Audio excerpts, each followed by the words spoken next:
What is battery tort? Tort law is the area of the law that addresses injuries, physical, emotional, and injuries to property.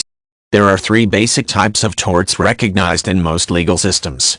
Torts may be intentional, strict liability, or negligent. Battery is generally considered an intentional or negligent tort. Battery tort, or the tort of battery, usually requires an intentional, or negligent, touching of another person which causes harm to the person.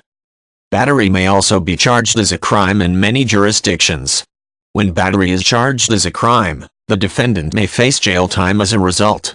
In many cases, the victim of a battery also has the option to file a civil lawsuit against the defendant for personal injuries caused as a result of the battery tort. Often, a conviction in criminal court for the crime of battery may actually be used as evidence against the defendant in a civil lawsuit for battery tort.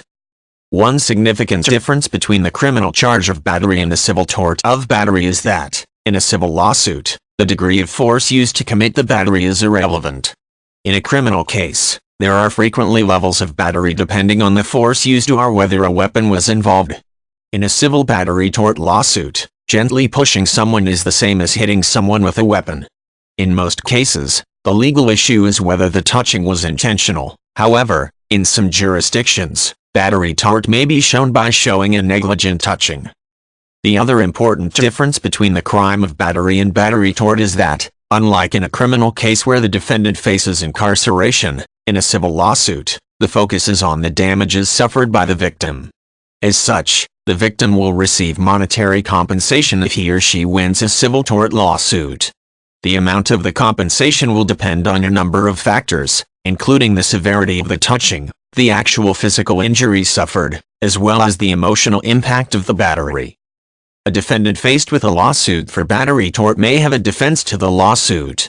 In most jurisdictions, consent and self-defense are the most common defenses to the tort of battery.